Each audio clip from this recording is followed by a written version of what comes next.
Всем привет, друзья! Меня зовут Евгений. Сегодня я хочу показать вам, как написать портрет с натуры. Такой а-ля прима портрет, примерно за час. Постараемся уложиться. Итак, самое начало, с чего мы начнем. Нам нужно примерно наметить наш силуэт головы. Ну и далее уже будем уточнять лицо, части лица, пропорции и так далее.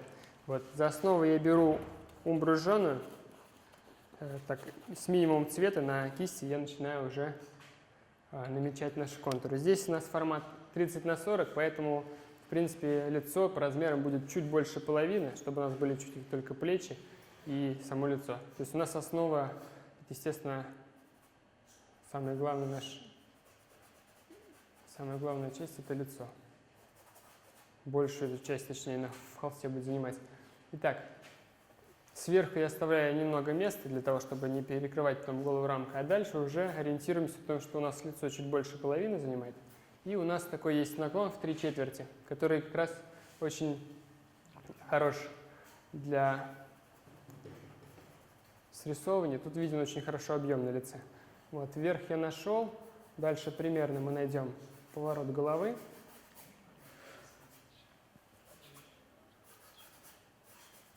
Вот, а дальше уже будем уточнять. Вот силуэт у нас найден.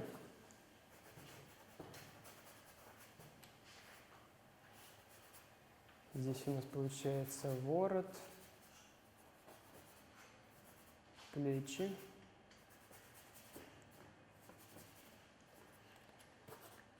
А дальше уже самое простое, что нам нужно сделать, это отделить волосы от головы. То есть здесь это, в принципе, несложно увидеть, сколько по размерам занимает. Итак, так как у нас поворот на головы есть, нужно это учитывать. Соответственно, у нас главная лицевая часть, она у нас будет, соответственно, смещена, да? А все остальное, вот эта часть будет вся в тени. Мы, в принципе, можем ее затемнять, но особенно волосы мы можем смело уже затемнять. Я нашу умбру жженую смешиваю с ультрамарином для того, чтобы был еще темнее цвет. И затемняем. Здесь пока никакого точного рисунка, нам нужно самое главное вот именно пятнами вывести более-менее форму, а дальше уже будем уточнять, там двигать чуть-чуть цветовые пятна в одну, в другую сторону.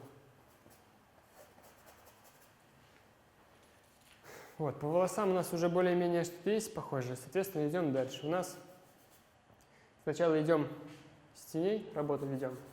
С самых теневых точек. Когда мы переходим на кожу, в нашу умбру можно добавить какой-нибудь, например, английский красный. То есть чуть-чуть более такой цвет сделать более мягким. И можно чуть-чуть желтенькой добавить.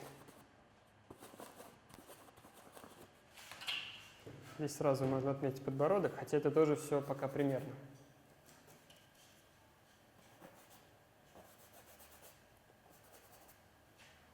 Вот, а так уже можем теневые части сразу на лице находить. У нас самые такие, это сбоку есть тень. То есть у нас идет работа именно от крупных частей к более мелким. У нас мы видим самые крупные теневые пятна. Вот это вот сбоку. Я его полностью все пока с минимумом краски, такими штриховательными движениями, чтобы нам можно было потом редактировать, если вдруг мы ошиблись. Вот. Тем самым мы все точнее выявляем лицо. Дальше уже в самом лице, опять же с минимумом краски, находим примерно глазные впадины. У нас получается нос где-то идет здесь. А глазные впадины пока просто затемняем полностью. Упрощаем себе задачу. Такие как очки. Пусть у нас там, допустим, они в целом там не такие темные, но нам важно сейчас определить их расположение. Поэтому все это делается очень так примерно. Дальше, когда нашли глазные впадины, у нас есть тень под носом. И, соответственно, мы находим сразу носогубный треугольник. Тень под нижней губой то же самое есть. И губы, в принципе, можем сразу разметить. Примерно, опять же. То есть мы берем немного краплака красного, с тем же с нашим коричневым. Мы берем и, опять же, просто закидываем пятно. Когда у нас есть пятна, намного понятнее становится, где у нас что расположено. чуть больше коричневого. Для верхней губы там у нас намного более темный цвет.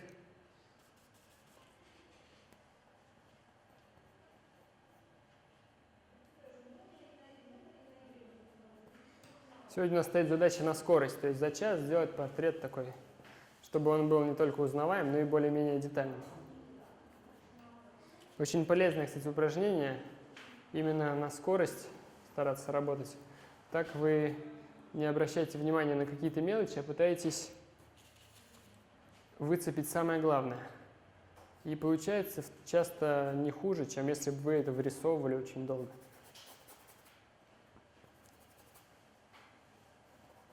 Вот тень под нижней губой. Вот у нас примерно набросок есть, и даже вроде как уже похоже все.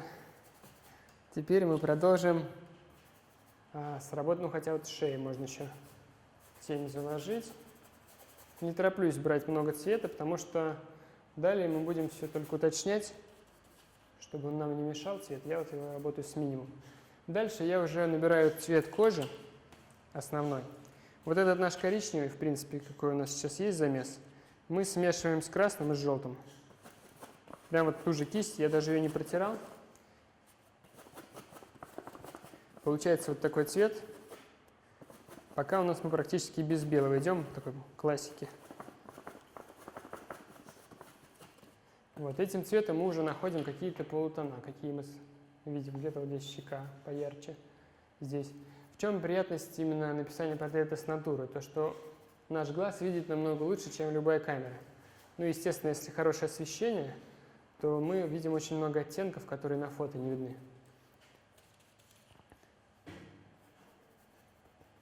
Естественно, по фото портрет тоже очень полезен. Но вот именно с натуры мы просто можем сделать его намного живее. То есть нам не нужно придумать оттенков, которые мы обычно придумываем для портрета по фото. А мы все это смотрим и передаем. Да, никто не искажает, никаких у нас нету звеньев между нами и нашей натурой. То есть мы сами выбираем и цвет, и выбираем, какое выражение лица и так далее. И никто не скажет, что здесь что-то, выражение было не такое. Здесь вот на данном этапе не так важно, то есть можно расслабиться, там, смотреть в разные стороны, там, почесываться и так далее. То есть важно точно очень прорабатывать, когда я уже детально веду работу, это уже во второй половине, да, портрета, тогда там важно не двигаться, да, мне какие-то детальки ловить. Сейчас можно спокойно себя очень чувствовать. В принципе, чем больше модель двигается, тем больше память развивается у художника. Так, ну теперь я все-таки начал с цвета кожи, вот этих полутональных, а сам опять самые темные зашел, пока разговаривал. Здесь есть вот прям, у нас тут довольно-таки жарко, такой румянец. Вот этот румянец я добавил просто красный в наш цвет.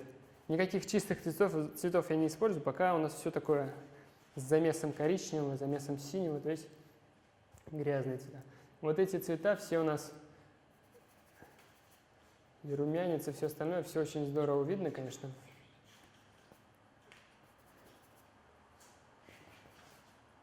То есть по чуть-чуть мы идем от темного к светлому. Вот румянец я показал. Можно щетину сразу показать, пока у нас кисть грязная. Я беру наш коричневый и беру наш ультрамарин. И такими тоже штриховательными движениями. Можно даже еще побольше синего, чуть-чуть белого. Такую сейчас синюю бороду нарисуем. Вот сейчас у меня слишком темно получается. Я сейчас немножко с беленьким посветлее сделаю.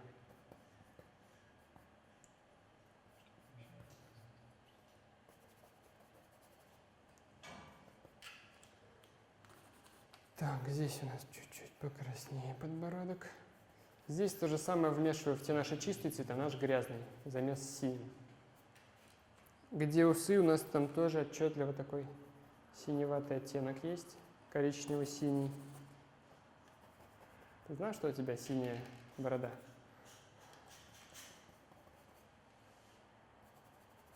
А синий очень часто синий, зеленоватый оттенок на щетине есть. Так, это мы пока все изложили. Переходим к более светлым тонам постепенно.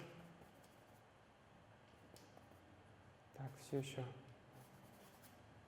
добираю тень. Ну, пока грязный цвет, я все-таки еще волосы темнее сделаю. Уже больше краски беру, когда я понимаю, что у нас уже более-менее точно вырисовывается лицо, то я уже могу смелее брать больше краски.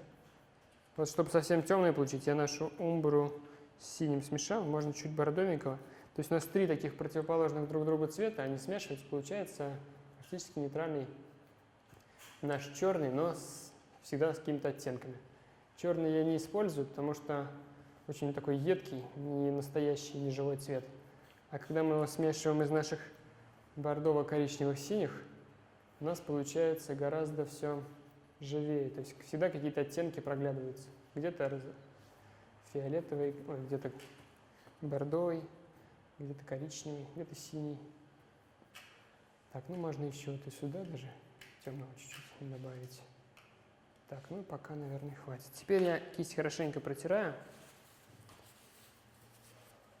Ничем, ни маслом, ничем я ее не промываю. Дальше беру, намешиваю наш цвет кожи. Это красный, желтый и беленький. Беленького пока не сильно много, чтобы у нас сам был цвет не сильно светлый. Нам нужно намешать цвет кожи.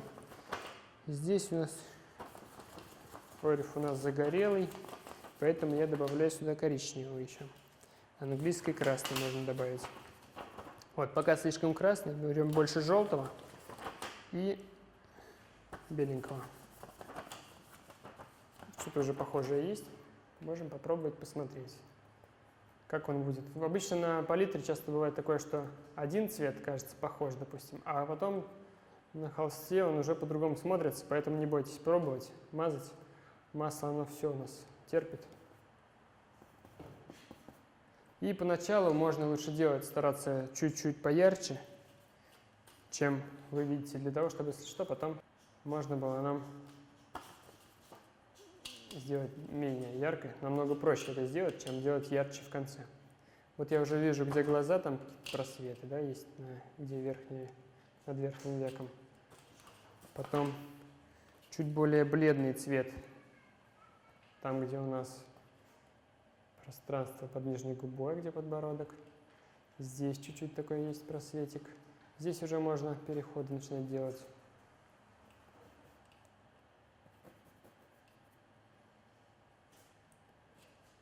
Это вот пока у нас полутона идут. То есть самые светлые мы пока еще не подошли. Там, где лоб, у нас чуть-чуть такой цвет более грязный.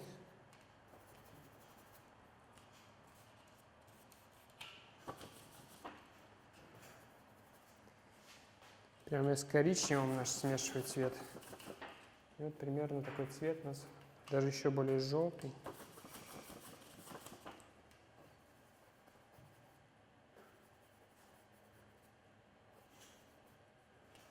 Так.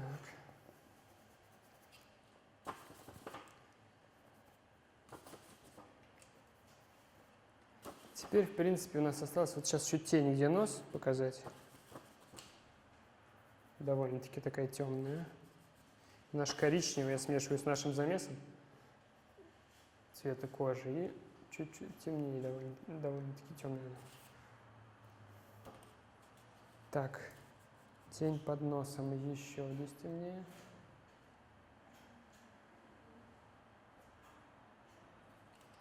Вот, ну и остается у нас тень, где шея более отчетливая. Я не тороплюсь выходить в самый свет, пока нам самое темное нужно хорошенько набрать. Эта основа нам очень будет помогать. Если ее качественно сделать, она сократит очень время работы над портретом. Как вы видите, никаких деталек я пока еще не делал, а он уже начинает выглядеть как человек. То есть у нас основное именно схожесть дает не детали, а наоборот как раз вот эта вот тональная работа. Так, цвет кожи я домешаю еще белый в наш замес, который был, и уже еще светлее набираю чуть-чуть больше желтого и еще белого. И самые светлые места Нахожу. Это у нас лоб, нос. Довольно-таки грубо, как вы видите, это делаю, без прям такой аккуратности. Вот я самые площадки такие света, я их нахожу.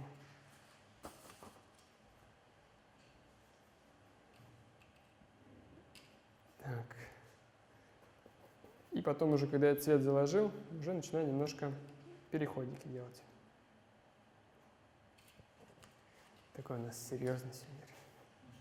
Не похож на себя даже.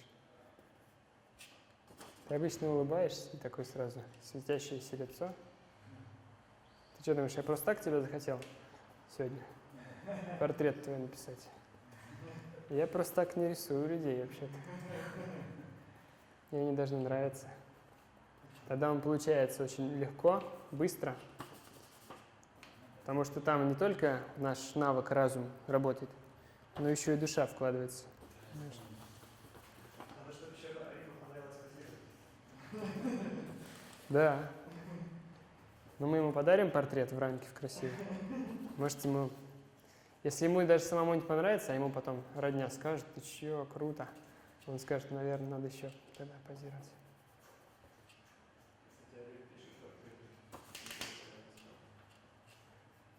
Вот я к светлым постепенно перехожу. Сейчас мы постепенно подходим к такому этапу, где нужно все до конца нам закрывать, чтобы не было никаких просветов. Можно пальцем переходы делать.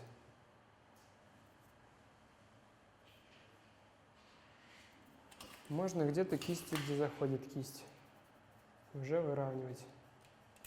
Так, вот тут у нас лоб, у нас темноты не хватает. Как вы заметите, я сейчас не пытаюсь в точь вот прям взять, один в один попасть в цвет, я больше работаю над тональностью. Хотя и по цвету, в принципе, получается более-менее. Но я к тому, что это не так важно получить точечный цвет, очень точный. Важно получить тонально, правильно, тонально, то есть где такие вот отношения света и тени. Где темнее, где светлее. Ничего, сейчас вот губы сделаю с глазами, будет похож. Но хотя мне уже нравится. Ухо в тени, соответственно, надо понимать, что оно как бы светится относительно вот щеки, да? Но не настолько, как самые светлые части. Тоже очень важно, иначе если мы сделаем так же светло, оно будет вылезать наружу.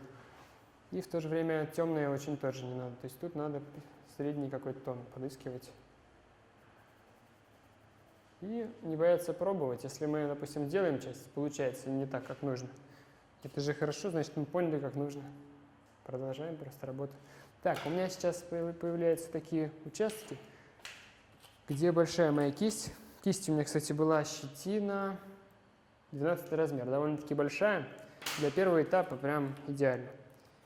Опробован уже на курсе портрета. Вот, а сейчас губы можно... Губы у нас не сильно большие, нужно их сделать тоненькой кистью. Так, у нас их примерно расположение найдено. Замешиваю нас в наш вот этот грязный замес либо бордовый, либо красный. Лучше, наверное, бордовый. Вот, и с коричневым смешиваю, более такой грязный делать цвет. Нижняя губа у нас светлее.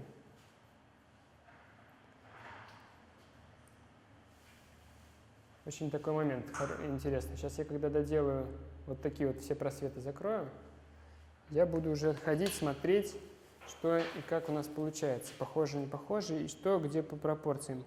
Как обычно, когда прям в процессе в таком активном, можно что-то не заметить, какие-то моменты упустить. Поэтому нужно отходить подальше, смотреть. Похоже или не похоже. Так, над губой у нас такой просвет. То есть у нас вот темный был заложен, да? Я сейчас его вокруг осветлил, и у нас уже получается верхняя губа. Темная, которая была у нас уже краска.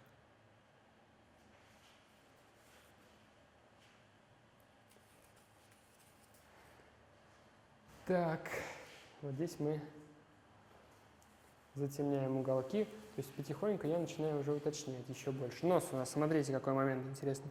Пока у нас он состоит из двух цветов. Тень и свет. И все. Он у нас, соответственно, получается такой угловатый. У нас низ носа, кончик носа обязательно нужно темнить. Ну, в данном случае у нас естественное освещение сверху, да, сбоку, сверху. Поэтому у нас всегда кончик носа внизу темный, и потом постепенный переход в свет. Таким образом мы делаем округлым его.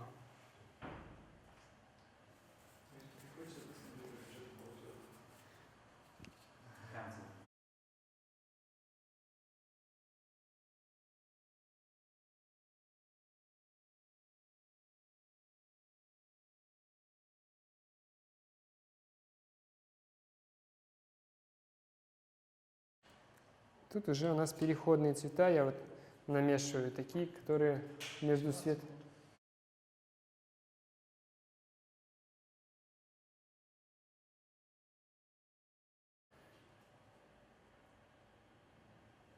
Вот я уже какие-то мелочевочки начинаю делать.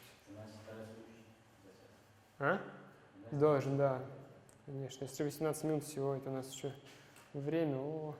Сейчас вот просветы все закрыть, будет готов, в принципе, уже портрет, конечно. Но уточнять еще, конечно же, будем. Вот я уже маленькой кистью вот эти все просветики добавляю. Все-таки с фото я, конечно, большинство делал портретов, но вот с натуры, насколько же все-таки все очень круто видно. Не надо брать и увеличивать изображение, знаешь, чтобы приглядеться, а что же там может быть. Очень часто изображение приносит не очень качественные, мягко говоря, не очень качественные. Поэтому приходится придумывать там по мелочам. Тут, конечно, все очень здорово видно. Вот эти просветы можно закрыть, прям пальцем сделать, если нам нужно переход плавный. Здесь то же самое. Холст довольно-таки такой впитывающий, в принципе, он удобен, особенно новичкам. Краска очень быстро впитывается в него, и мы можем поверх нее еще с ней работать. А бывает холст скользкий, там очень тонко приходится работать, для того, чтобы можно было еще добавлять цвета. Так. Хочется сразу еще и прям детально делать, но надо вот соблюдать вот эту стадийность, закрыть все просветы уже до конца.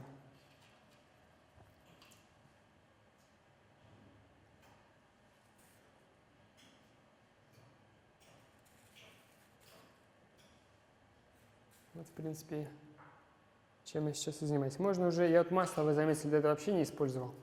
Масло сейчас можно уже использовать, чтобы уже полегче эти просветы побыстрее закрыть.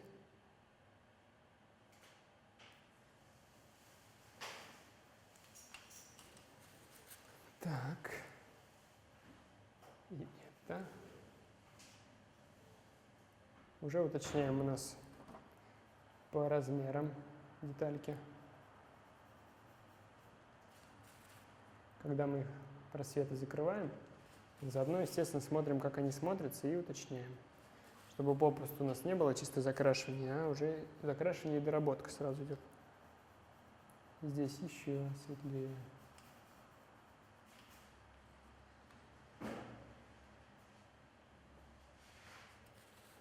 Вот у нас есть такой стереотип в голове, что вот у нас нос, обязательно нужно выделять вот эту часть.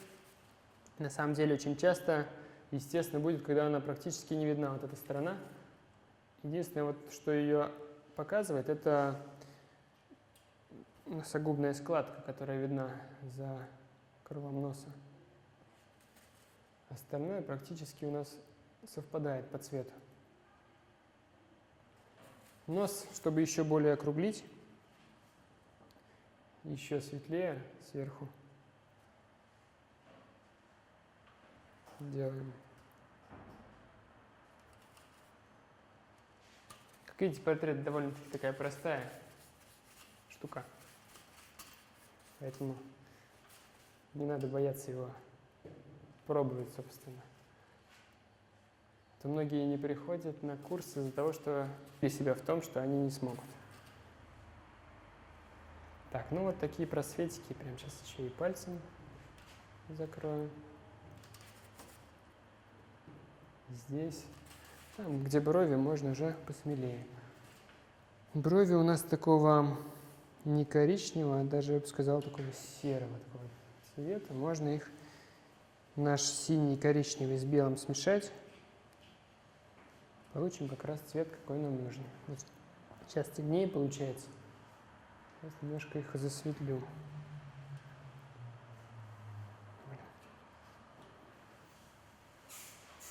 Ты как, устал уже? Сейчас не так просто найти человека, который согласится посидеть, попозировать в эпоху цифровых технологий. Проще же взять и сфотографировать.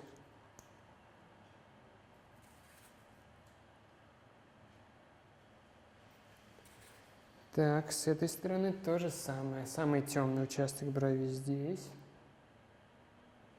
А дальше уже посветлее.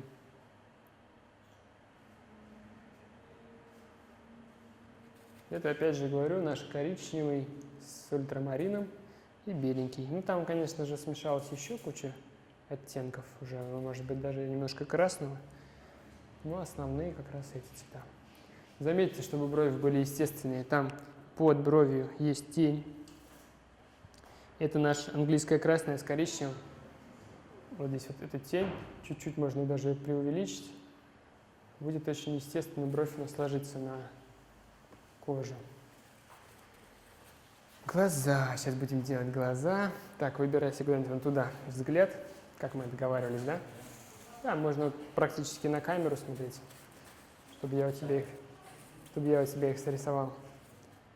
Тут у нас, получается, темное уже есть. Нам сейчас нужно добавить беленького. Так, ты пока смотри в одно место. Тут у нас важный момент. Темный у нас есть. Мы берем беленький, тут слишком будет. Там у нас немножко такой розоватый, даже бордовенький есть оттенок чуть-чуть. Вот мы его туда добавляем.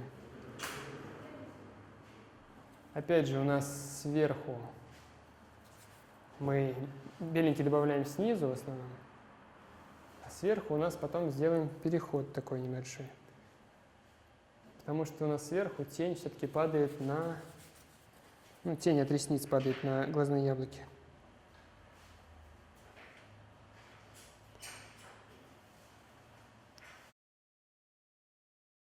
Фон, да, можно закрыть.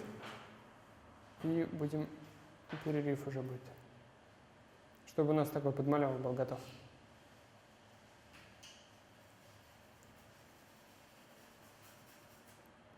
Вот я намечаю, опять же, наши самые темные места. Уже более точно, естественно, стараюсь. Ну как более точно? Тоже, в принципе, не вырисовывая что-то, а прям смело прохожу, но уже с учетом тех размеров, которые вижу. Глаза. Еще раз приходим в центр глаз. Наш зрачок должен быть черным-черным. Беру наш голубой ФЦ, коричневый и бордовый, чтобы получить практически прям черный цвет. И сверху очень темным делаю наши блики. Так, ты смотришь, значит, туда, да? Ну-ка, я сейчас посмотрю, чтобы у нас... Это такой очень деликатный момент, а то сейчас нарисую тебя в разные стороны. Потом не захочешь позировать, скажешь, все. Вот, туда, да, смотрит у нас.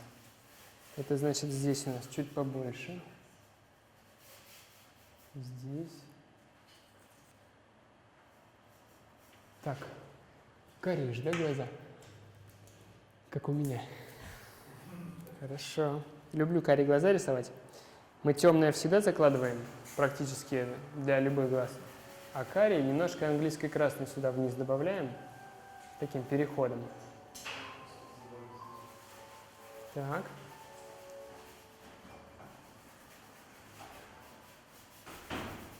Все жарче и жарче становится. Опять же зрачок темным намечаем. У нас, в принципе, осталось сейчас сделать блики. Блики у нас такие красивые. От цвета от профессионального.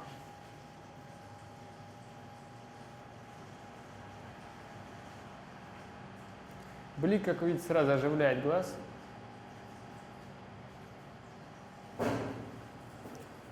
Вот, и по ним уже можно ориентироваться, туда они смотрят или не туда.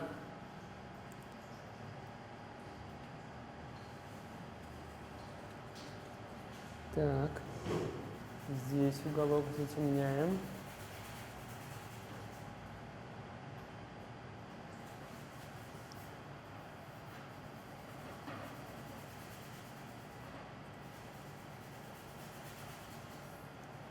Как я давно об этом думал, почему, блин, я для себя сложности создал, а так все просто оказалось. Я к тому, что организовать. Хотя это все-таки Павел просто такой человек.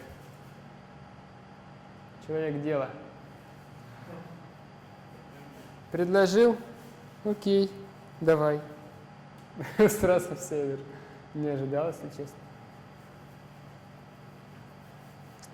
Это здорово.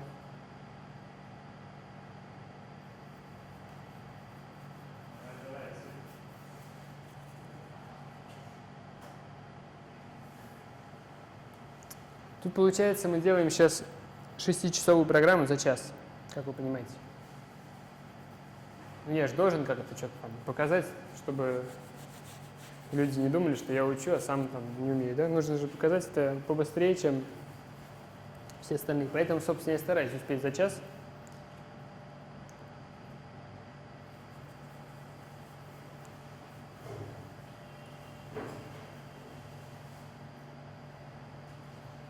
Так, глаз вон тот у меня пока форма не та. Чуть-чуть мы поправим сейчас. На глаза не надо жалеть времени, побольше уделять на них внимание. То есть смотреть, что и как поправлять до тех пор, пока они прям вообще не будут пронзать своим взглядом. Потому что все-таки основное внимание будет в любом случае на глаза. Поэтому я сейчас по привычке хотел от них уже убежать, но потом понял, что надо их доделать хорошенько. Вот в уголки глаз я хотел чуть, не хотел, добавляя красненького чуть-чуть, бордовенького, чтобы они более живо смотрелись. Вот. И там нужно еще у нас форму найти верхнего века чуть-чуть.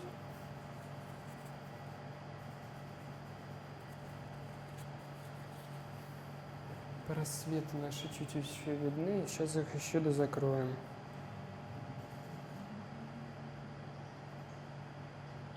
Столько внимания разбегается, что я о просветах уже говорил минут 15 назад, а так как до сих пор и не закрыл.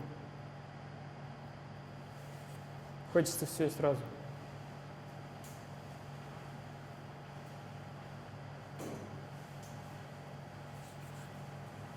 Так, здесь просветики закрываем. Чуть-чуть английской красной можно взять.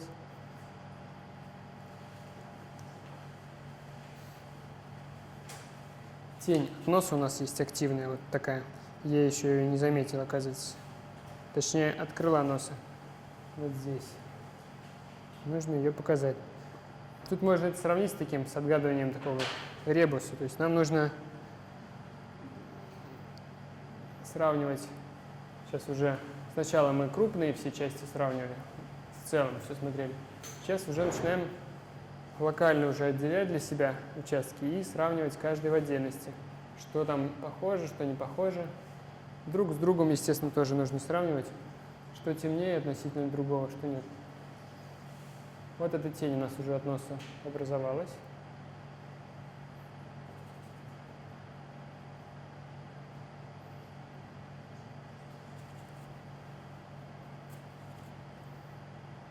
В принципе, вот такие, кстати, портреты, которые очень быстро пишутся, такой как набросок, они сами по себе смотрятся очень живо, и часто их даже дописывать уже не обязательно, потому что сама вот эта жизнь уже заложена. Дальше уже будет просто более реалистичный, там более похоже, но живость, она самая настоящая, вот именно вот на этапе наброска уже появляется.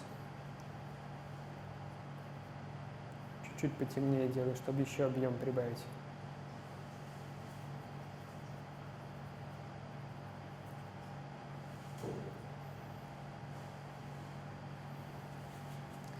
А поверх, опять же, нашего чуть-чуть английской красной.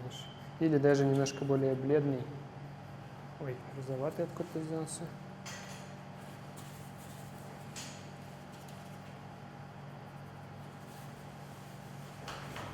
Если вдруг у вас цвет какой-то случайно наложился, можно прям салфеткой легко его убрать.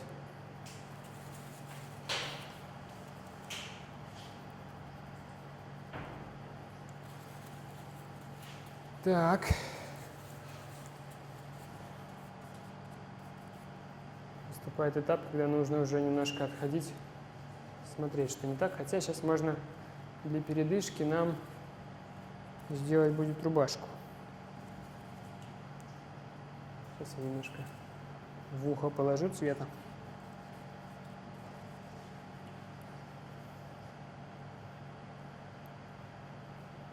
В ухо не бойтесь ярких цветов добавлять. Часто, особенно на свету, он светится оранжевым, таким ярким, алым, красным.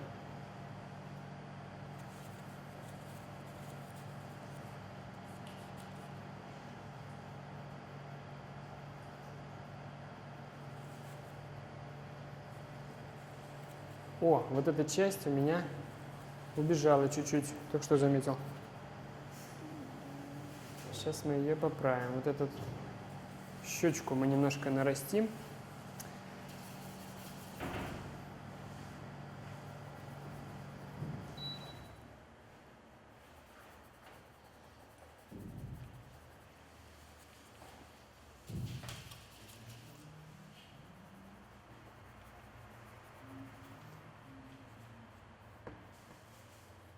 Щечку чуть-чуть наращиваем. Тень чуть-чуть набираем.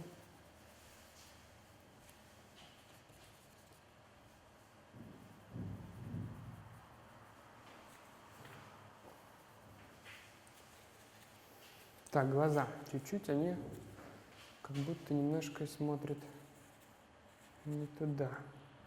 Вот этот, по-моему, глаз чуть-чуть надо подвинуть.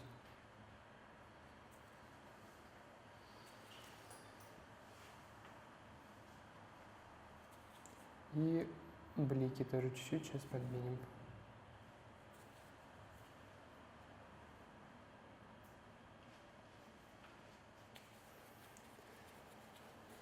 Так, идем дальше. Сейчас я рубашку сделаю. Можно будет передышку сделать, осмотреться. Только когда в таком процессе можно немножко забыться и много чего не заметить.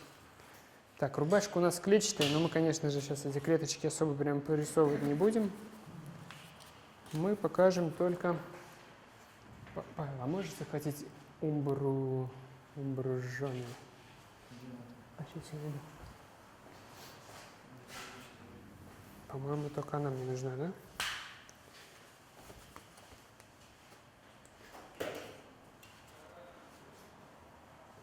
Жарко, да?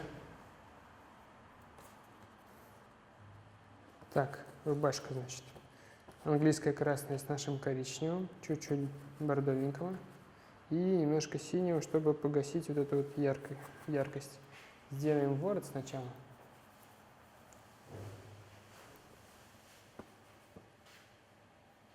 Здесь можно много краски использовать, все-таки это набросок у нас не подразумевает потом следующих этапов прописки, поэтому можно очень пастозно уже работать. Вот эти яркие цвета лучше особенно в одежде немножко убирать, чтобы они на себя внимание сильно много не брали.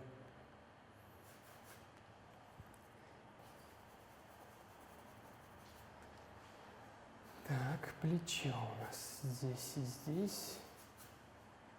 Чуть-чуть можно пониже, чтобы он более расслабленный был. Так, а потом вот этот цвет с беленьким смешиваем. Можно даже чуть больше оранжевого. И вот он наш основной цвет рубашки. В принципе, довольно-таки грубо можно ее показать.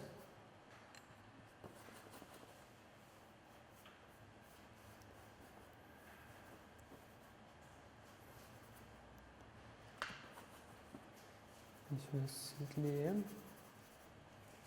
Здесь тоже. Да, и лицо пока мне не нужно, так что ты можешь, да, можешь поспать пока. Я пока рубашку все равно делаю.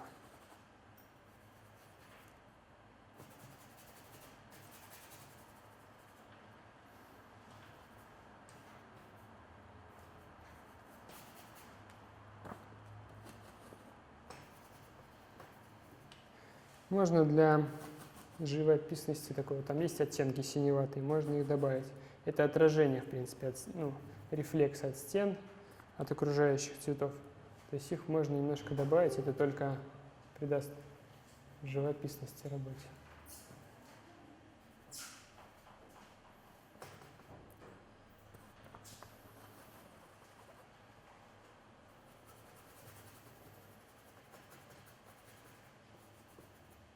Ну, соответственно, если у нас есть всего час на портрет, на одежду тратить времени смысла особо много нет. Поэтому я ее очень так грубо, тонально просто забрасываю цветом. Ничего, похож чуть-чуть. Рубашка должна решить, должна. А мы сейчас покажем, спросим, это кто. Если узнает, то и значит. Знаешь, похоже. Надо сейчас мне немножко передышку будет сделать, чуть-чуть оглядеться, посмотреть еще раз, потому что я могу сейчас не заметить какие-нибудь там оплошности такие.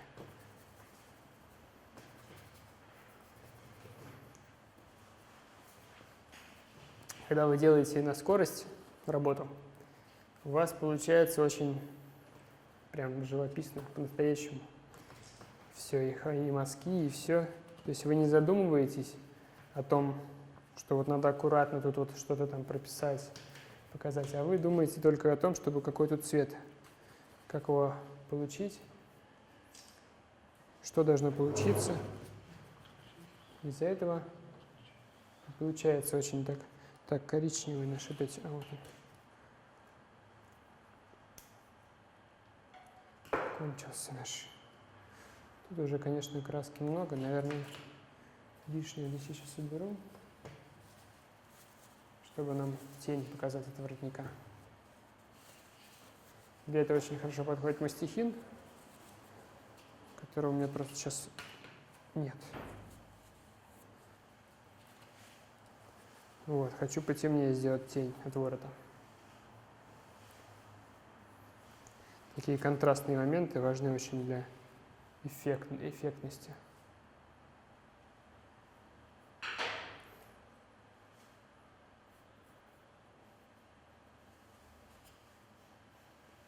Ой. Красненький наш вылез.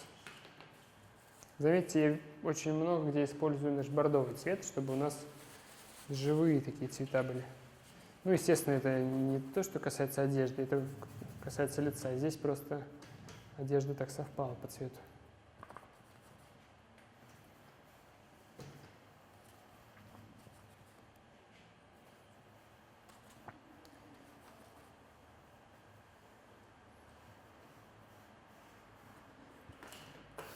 Коричневенький прям заканчивается мгновенно. Когда много краски, можно просто брать уже чисто краску, какой не хватает, и ее уже втирать в ту, которая у нас есть. Ну, такую вольность в одежде, естественно, мы легко себе можем позволить. В лице, конечно, не так все просто. То есть, чтобы так вольно чувствовать себя в лице, это нужно, наверное, еще...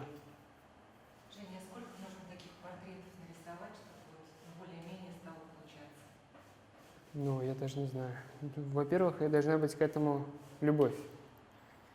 Ну, то есть прям по-настоящему нравится. А достичь, ну, я думаю, в принципе, вот чтобы так вот глазомер развить быстро, да, вот прям схватывать, это года, я думаю, достаточно, в принципе.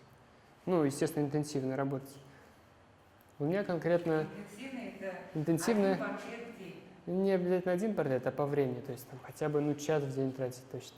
У меня просто вот последние 3 года я, наверное, не знаю, практически каждый день часа там 3, это минимум там у меня уделялось. Ну, потому что это как бы моя профессия сейчас стала, поэтому.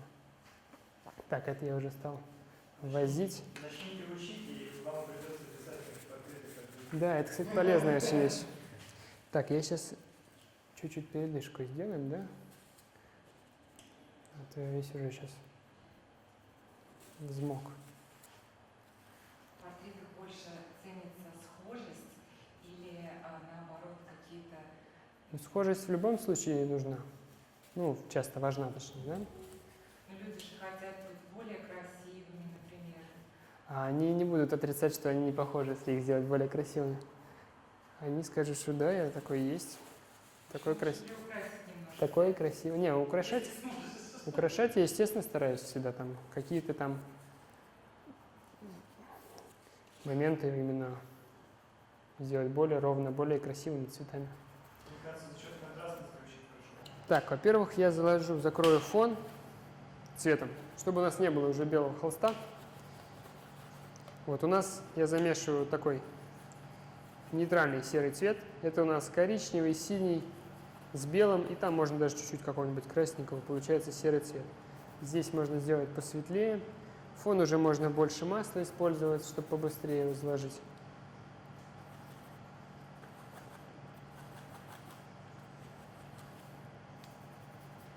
Синий просвечивает, сейчас мы его будем убирать.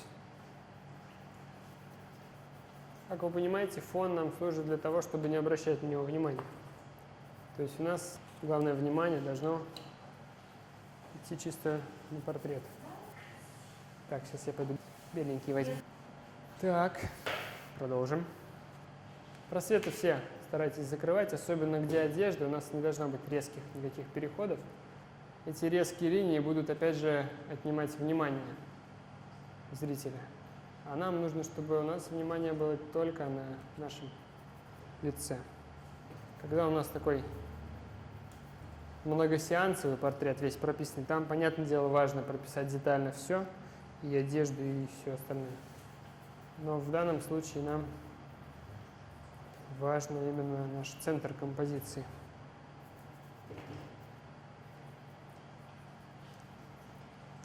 Так, с этой стороны противовес такой в контрасте, чтобы у нас было, делаем чуть темнее фон. Опять же наш синий, коричневый, чуть-чуть может быть розового, но только поменьше белого.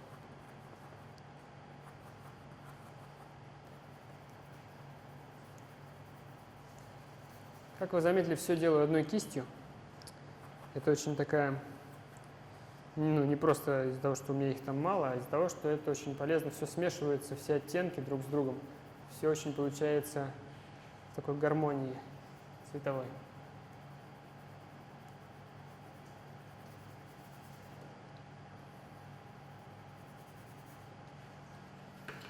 Иногда можно и правый порисовать, когда левый неудобно.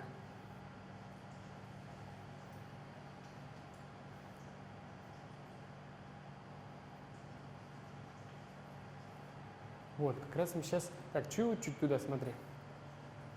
Вот, чтобы мне сейчас посмотреть твой силуэт, как он выглядит. А то я сюда еще и не всматривался особо. Вот эта часть чуть поменьше. Так. Волосы здесь сбоку чуть поближе. Вот когда сделал передышку, стало много что очевидно, ну, где что не сходится у нас. Так, ну и здесь можно прямо взять вот так вот белого много-много и уже все закрасить. Как вообще, какой цвет выходит, такой выходит.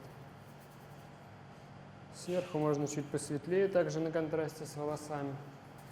Так, у нас сейчас вот новый сеанс, когда начинается, еще можно подописывать каких-то деталей, которые у нас мы не замечали. Вот этот вот силуэт, когда делаем фон, обязательно дорабатываем. Чуть-чуть цвета из фона сюда тоже добавим. Так, чуть-чуть потемнее вот сюда. Краску можно взять и передвинуть куда хочешь. Так, с подбородком надо определиться тоже еще пока не точно здесь все. Кисть у нас щетина жесткая, она начинает уже схватывать тот цвет, который есть. Чтобы она не схватывала этот цвет, не забирала, ее уже более вертикально, горизонтально ставлю, как лопаткой кладу его уже поверх нашего цвета. Так, а теперь высветлим подбородок. Вот уже поверх у нас как будто второй слой уже начинается. То есть мы синим, коричневым опять же и белым формы его уточняем. Улыбка у нас определяется не только губами, но еще и глазами, и носогубными складками. Вот мы их сейчас будем показывать. Носогубные складки чуть пошире уходят. Смягчим их немножко.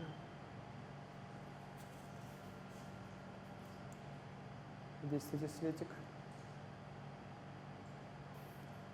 Уголки губ очень важно сделать чуть-чуть вверх, и у нас выражение лица сразу меняется. Уголки губ у меня вообще пока я еще даже не замечал, не делал. Сейчас, естественно, я их подниму с нашим коричневый, синий, бордовый. Темный делаем цвет. И уголки губ немножко приподнимаем. Вот, кстати, по привычке фон делаю обычно в конце. Сейчас сделал его раньше. И весь уже замазал его. Так, еще намешиваем раз. Бордовый наш коричневый. Бордовый, коричневый, синий. И уголки губ приподнимаем. Так. Вот уже стало повеселее. Вот этот темный пока у нас есть на кисти, можем кое-где еще показать его. Это наш фоновый цвет тоже мелькает тут. Чуть, кстати, посветлее у нас щетина, особенно вот здесь. А здесь потемнее, наоборот. Так вообще довольно-таки приятно. Так, слушай, усы и бороду, щетину тебе сейчас еще немножко показал побольше. Прям вообще даже стало даже здорово. Вот еще тебе здесь сбоку ставлю ее.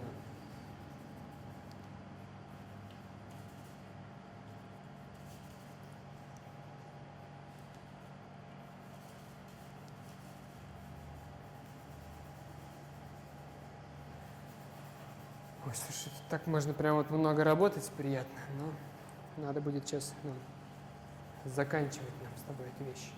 Вот улыбку я чуть-чуть тебе сделал, сразу стало смотреться прям как вот засветился ты наконец-то, так как есть в жизни.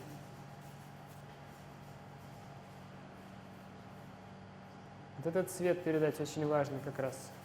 Цвет не тот, который виден, который чувствуется. Так, вот здесь тебе чуть-чуть, немножко сейчас, фоном чуть-чуть лишнее уберем. Вот этот момент можно оставить таким невнятным чуть-чуть. У нас он в тени, и не особо мы туда в реальности вглядываемся обычно.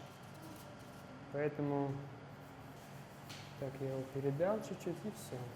Так, и над губами у нас такой свет. Чуть-чуть посветлее можно передать. Глаза чуть-чуть поровнее. Глаза здорово получились, даже особо нечего править.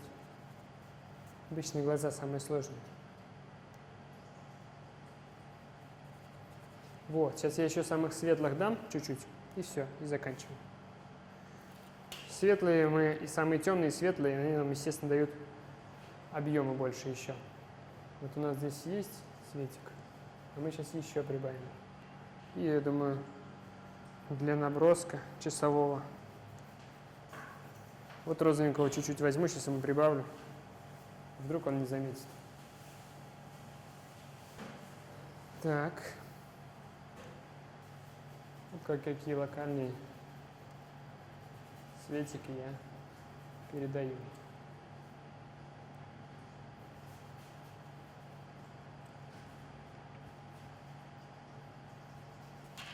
Ну, я думаю, можно, в принципе, и закончить на этом, да? В принципе, все. Для такого наброска часового, я думаю, достаточно. Самый главный принцип, я надеюсь, вам понятен. Начинаем мы работу с пятна. Как видим, мы все-таки более, лучше все в пятнах, чем в каких-то построениях. Вот, и не бойтесь работать, не бойтесь экспериментировать. Всем спасибо. Приходите в школу креатива.